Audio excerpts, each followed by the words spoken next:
and welcome to the Drawing Room Experts. This is Zaib. Welcome back to another episode. I know I have been very inconsistent in recording these due to various reasons, work and other things. Organizing my thoughts, probably the biggest ones, because I just didn't want to record anything just for the sake of it.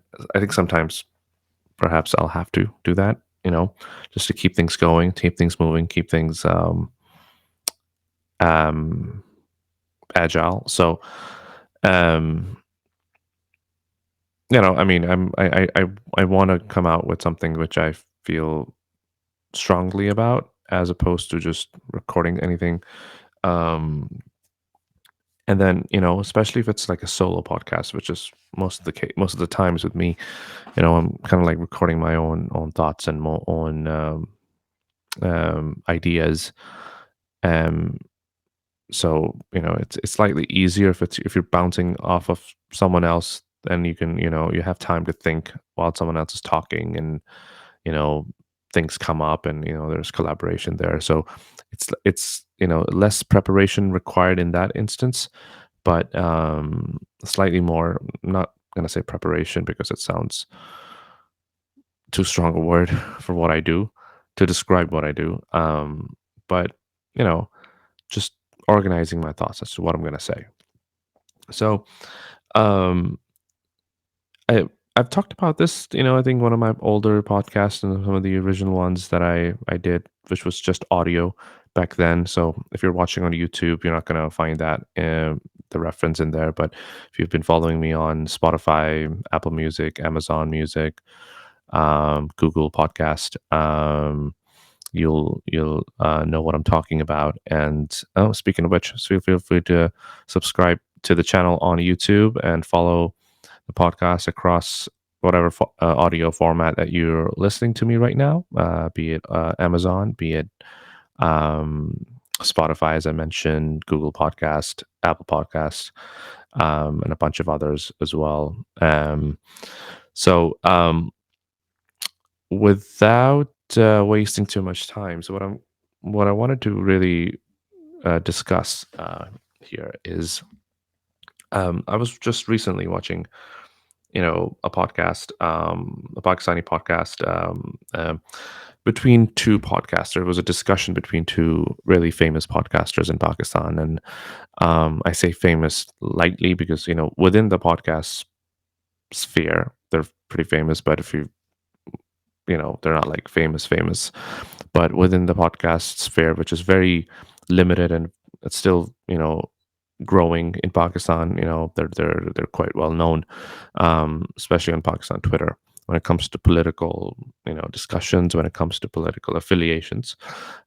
These two gentlemen are pretty well known, and I've listened to their podcasts before, individually, separately.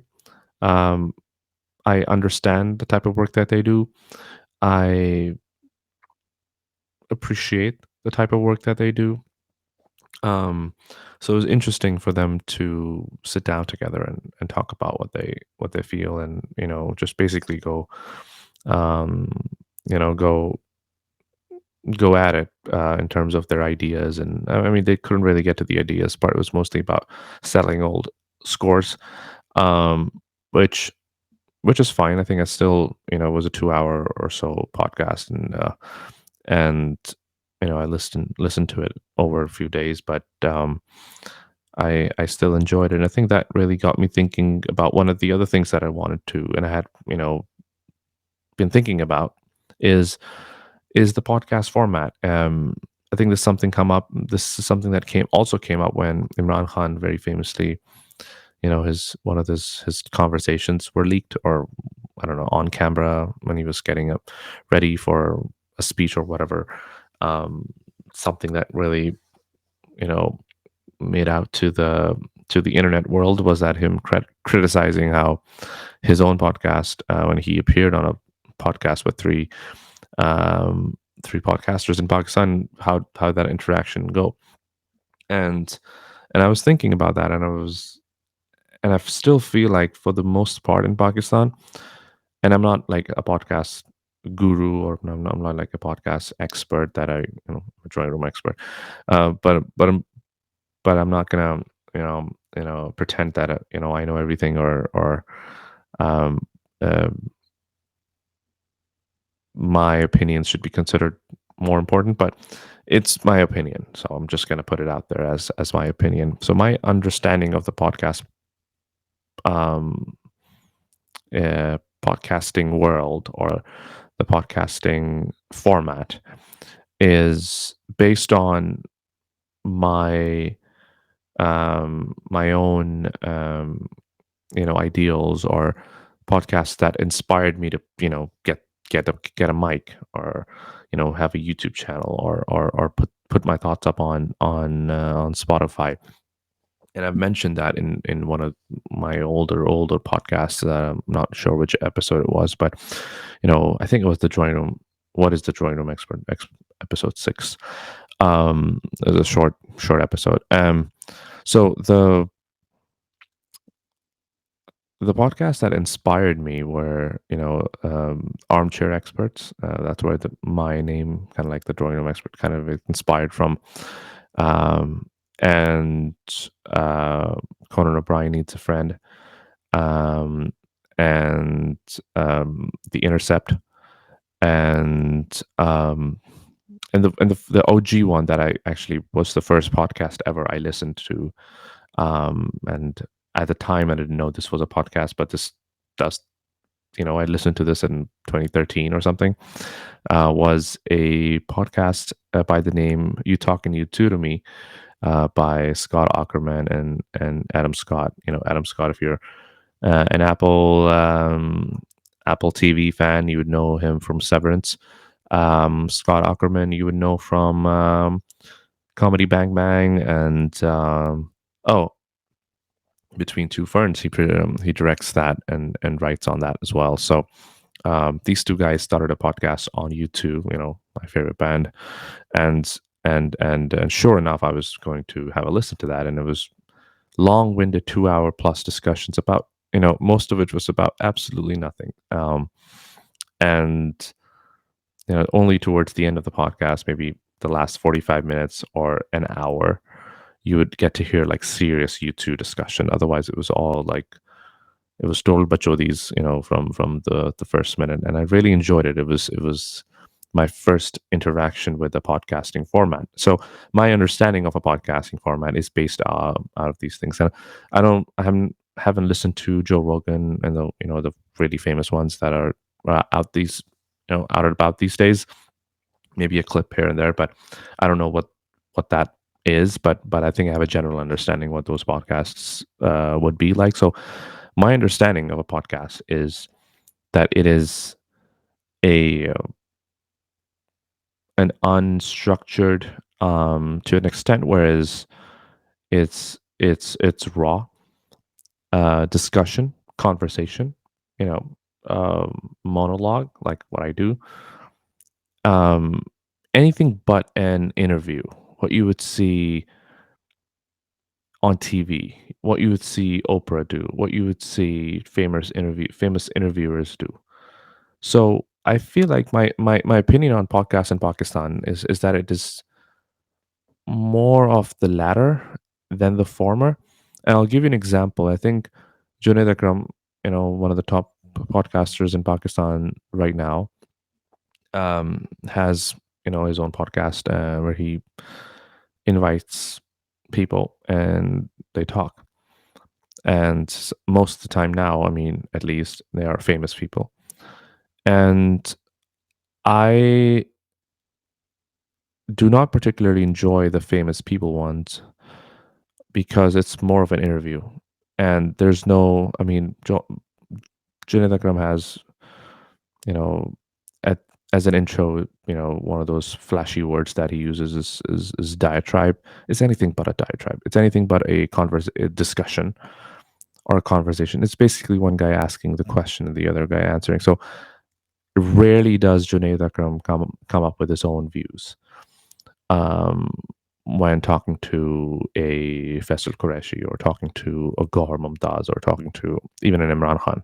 Although they did go, on a on a wild intro or pre-question intro every time they asked Imran Khan, but still, it didn't. It wasn't. It was still an interview style kind of discussion, which in my opinion is, unless the host, unless the guest is really intriguing for me personally, I wouldn't really bother listening to those podcasts because it's just dull and very. I mean, why would I?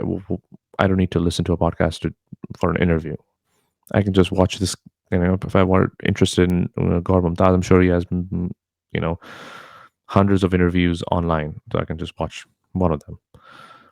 And to be frank and honest, these guys who, who have their own podcasts, Junaid Akram, as an example, he's not an interviewer. Interviewing is a skill. Interviewing, I feel like, is a special, um, discussion format that not many people have um, as their core skills. And with all due respect to him, it's definitely not Junaid. Um, s- so I think the concept of podcast in Pakistan is slightly misunderstood. People listen to it because they think, like, for example, Nadir Ali, P for Pakao, most famously, he's just started his podcast fairly recently as well. And that is just interviews. It's very rarely do you get to hear what he thinks, um, but it's interviews, and I don't not really a fan of interviews unless I'm interested in the person being interviewed. So from that perspective, I feel like these two gentlemen, talking about the Pakistani experience and thought behind things, um, these podcasts are slightly different. I feel like they do, you get to really get to hear the host's opinion, raw opinion at times. And even if they're doing interviews, it's um, it's less of an interview than a discussion around a very specific topic. That's how I operate as well. I mean, even my conversation with, let's say, Shahrukh Aslam from Bayan, or my conversation with Wasim Khan from PCB. If you go back, I mean, they're not perfect by any stretch of imagination, but you wouldn't see like a um, classic interview technique being used or anything like that. I mean, not that I've thought about it, you know, that how I'm gonna discuss this, but uh, you know, I've been really intentful about how I'm going to drive those conversations, and it has to be around un um, you know um, uncommon topics, like with Wasim Khan.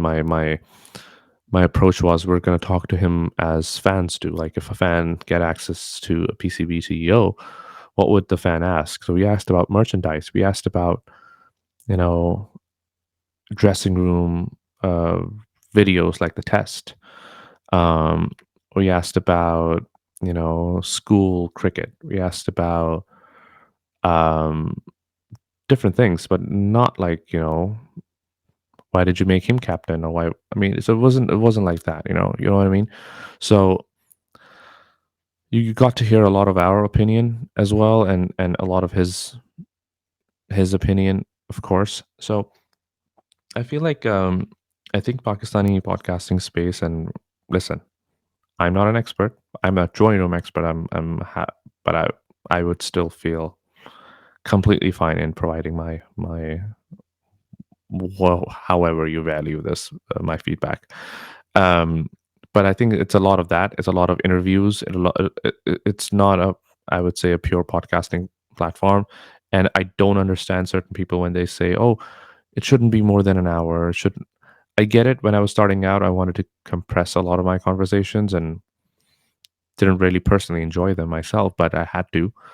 Um, but it is supposed to be a lot of wandering of thoughts. It is supposed to be a lot of here and there. I mean, not complete BS unless you're able to keep the listener interested in what you're talking about.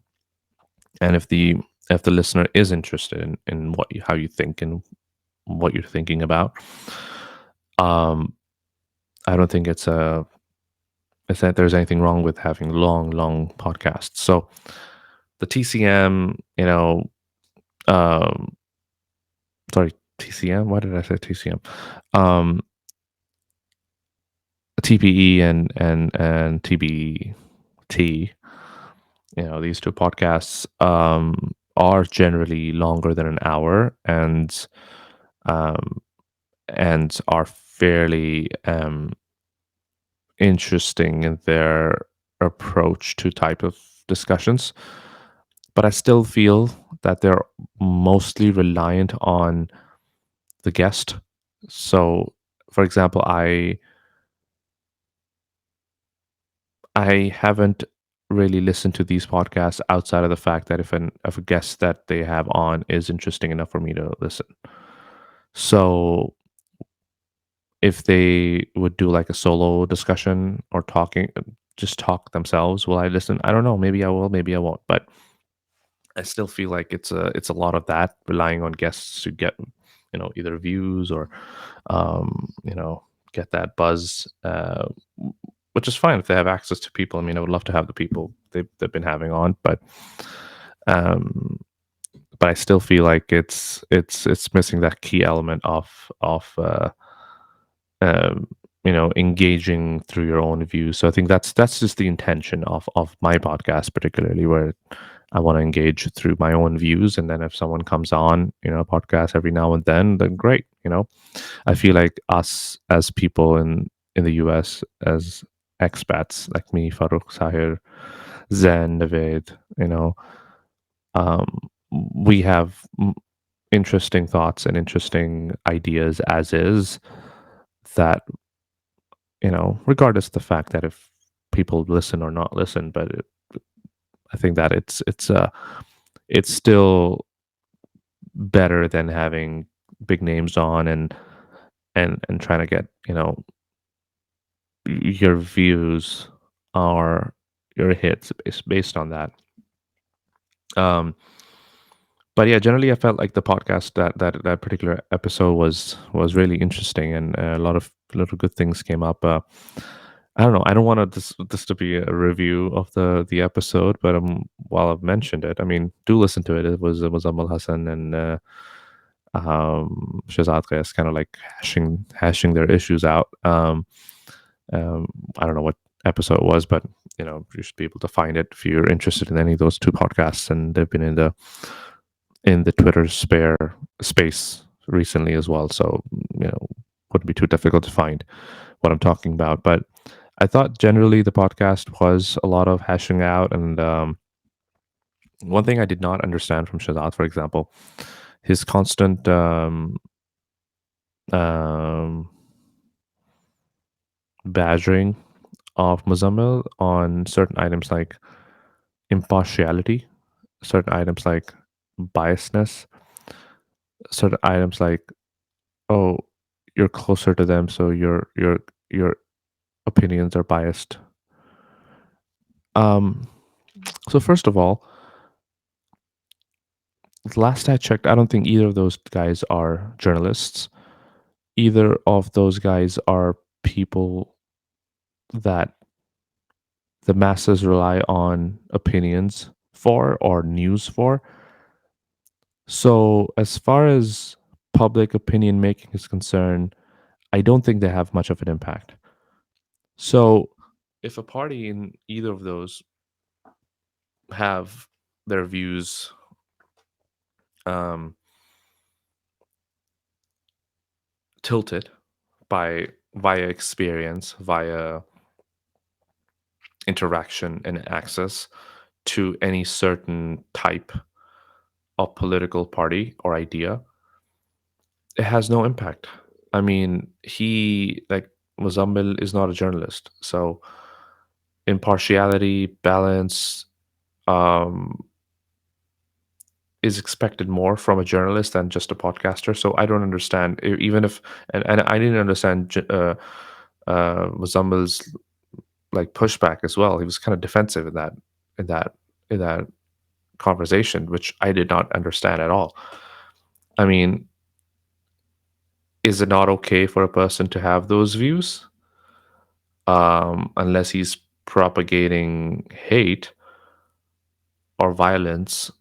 I think it's completely fine for. I mean, if it's okay to have the opposite views.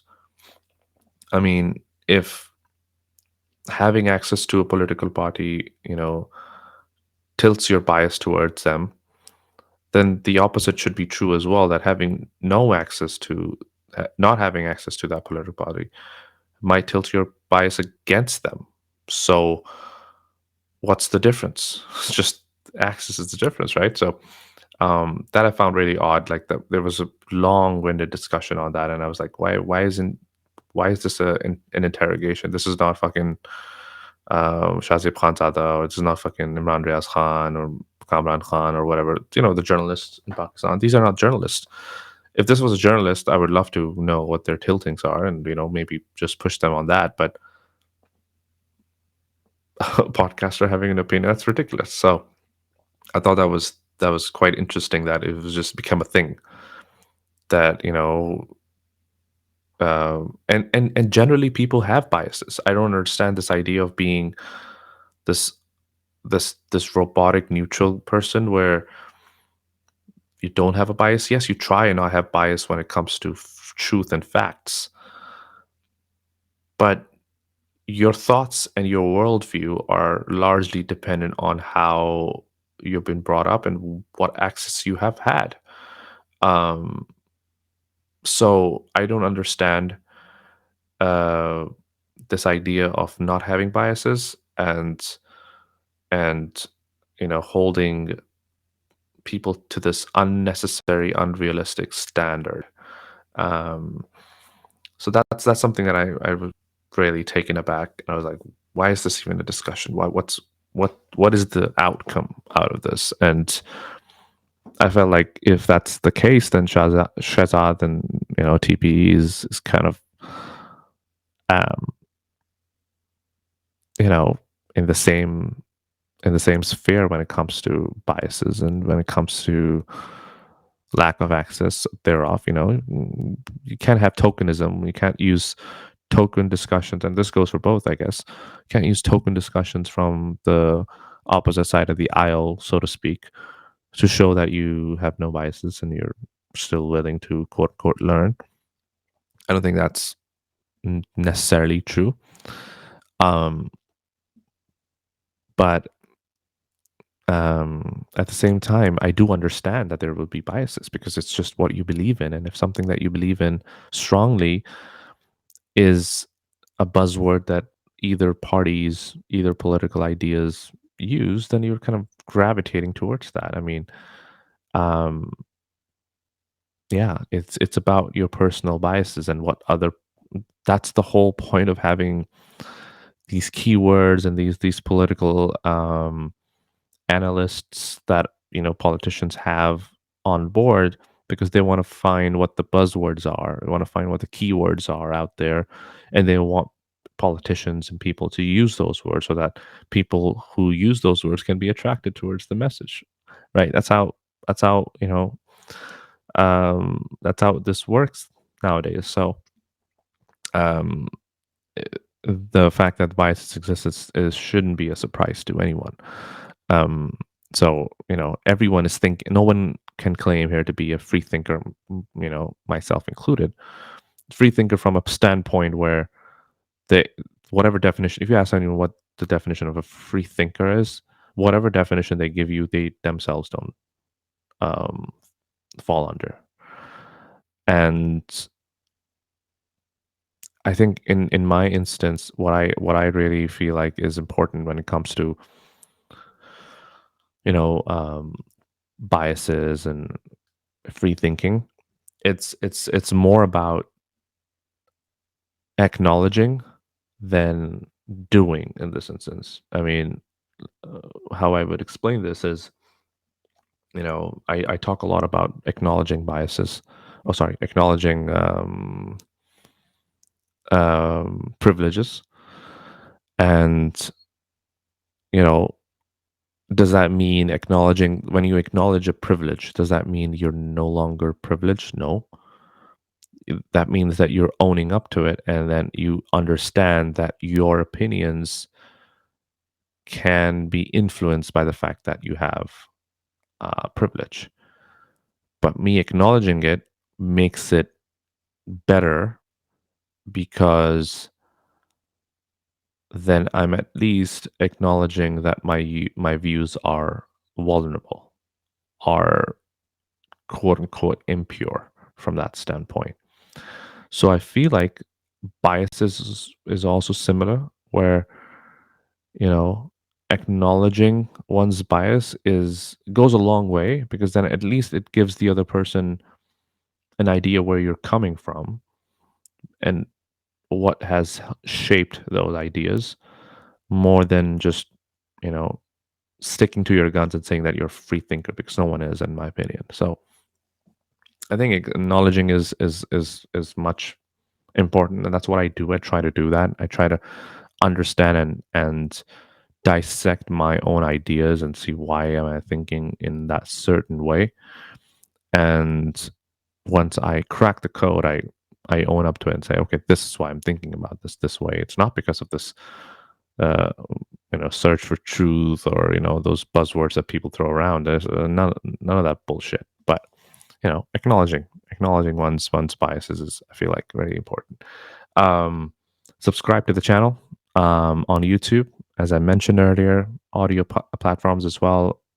Pretty much every platform out there, you'll find the Drawing Room Experts. If possible, leave a rating, so that the algorithm kind of works in mysterious ways. And if you leave a rating, it makes it easier for other people to discover the show. I'll try to be more and more proactively recording things. I have so many things that I need to record, so hopefully not the end of a frequent upload. I mean, it's just 2 weeks in a row at this point, so hardly frequent, but you know what I mean. Well, I'll be back with another one. Cheers. Thanks.